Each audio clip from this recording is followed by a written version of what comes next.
If you are a writer looking to blow up your following on TikTok and Instagram, I'm going to share the top 4 things you are doing wrong. When I fixed these things, I went from 73 followers on TikTok and a few hundred on Instagram to over 35,000 on TikTok and over 15,000 on Instagram in a matter of months. And if we haven't met already, hi, I'm Lauren. I'm a young adult author and mom based in Brooklyn, and I absolutely love sharing advice and free resources to help writers get their stories out into the world. So before my book was published, my agent and editor suggested that I go on social media to promote it, and I was like, no thank you. But it's 2024 now, it was 2023 then, and this is it. This is how you get the word about your book out there if you are a self-published author and if, like me, you are a traditionally published author. Social media is the name of the game, whether we like it or not.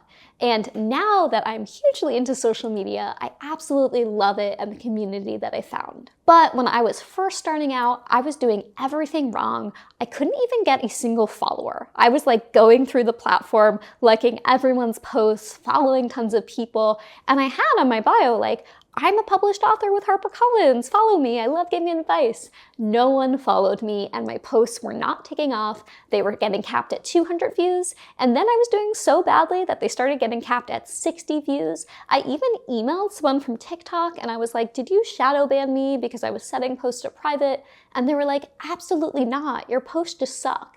They didn't say it exactly like that, but they basically did. So I obsessed over these platforms because when I go in on something, I go all in, and I watched all of the videos from all of the coaches, and I learned what I was doing wrong and how to fix those things. All of the tips I'm about to share apply to both TikTok and Instagram, and in many ways to YouTube, but today I'm mainly focusing on TikTok and Instagram Reels. The algorithms there, even though they're invented by different teams, they are incredibly similar, and in general, when a video performs well for my account on TikTok, it also performs well on Instagram, and if it dies on TikTok, it also usually dies on Instagram. Make sure to check out the description below for my free cheat sheet on how to grow on TikTok and Instagram Reels.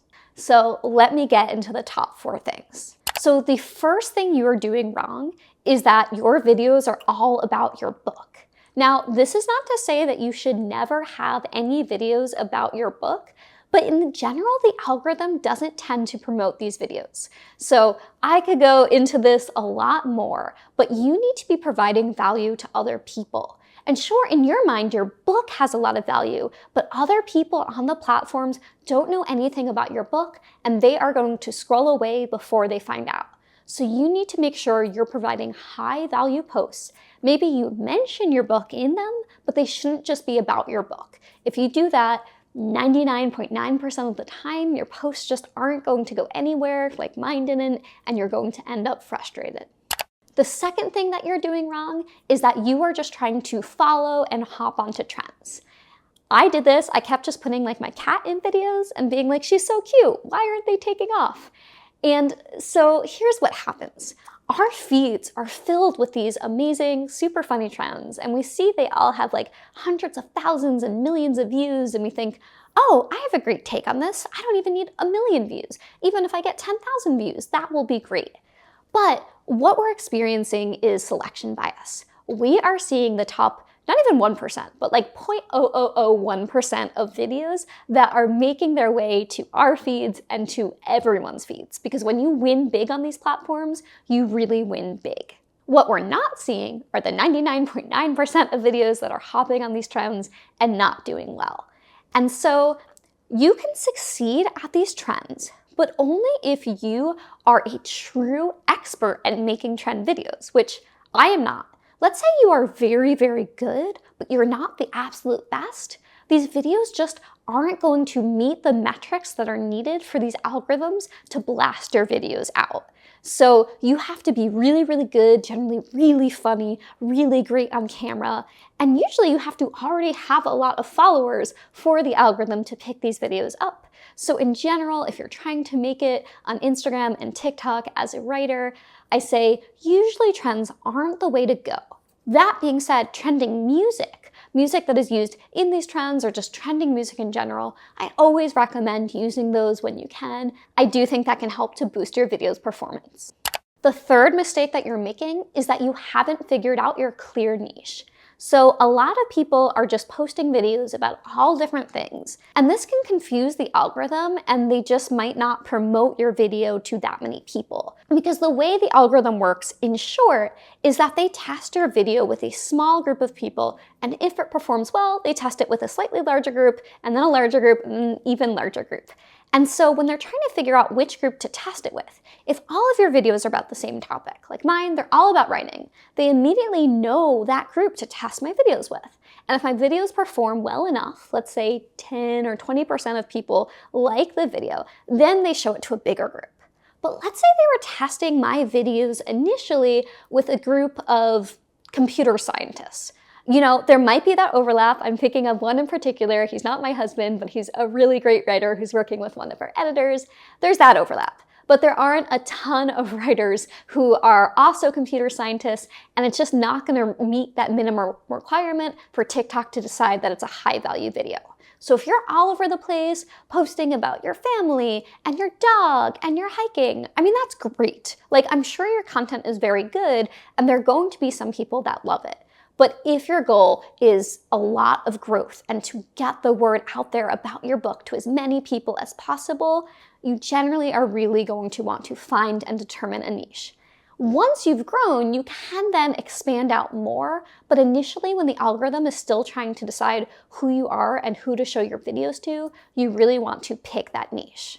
Now, I say all of this, and you'll be like, well, Lauren, your videos are about writing. They're not the niche that your book is about.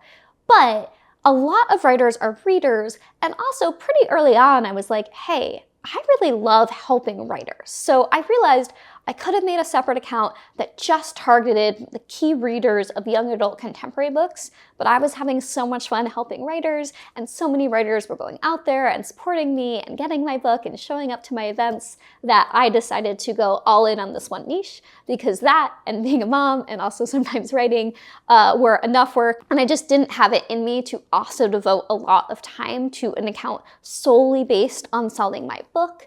But if I were to start over and my main goal was just to promote my book, then my niche would only have been topics that young adult contemporary readers would be interested in. The final mistake that you're making is that you are not focused enough on your hook, the first few seconds of your video. Now, you could be sharing the cure for cancer or a completely unreleased Taylor Swift song. And guess what? No one is going to watch it if your video starts out with, yeah, so I was in my car today, and yeah, you've already scrolled away. I bet I lost some of you who bye, you're gone on YouTube already because you just got bored.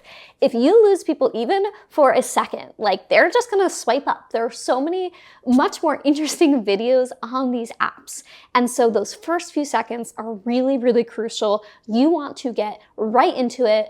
Hi there, oh my God, I have this unreleased Taylor Swift song. Like, that's how you want to start the video.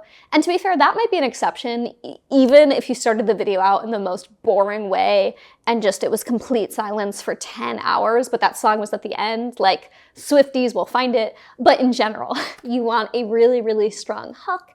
And what a hook means, like, it could really be anything. I'd highly suggest studying videos in your niche and writing down different hooks and really just actively thinking about what made my brain want to watch this. There's a lot of brain science involved in what makes you curious enough to keep watching a video when you could be watching 100,000, 100 million other videos. I really hope these tips help you to understand these platforms more so that you can grow and find your community there.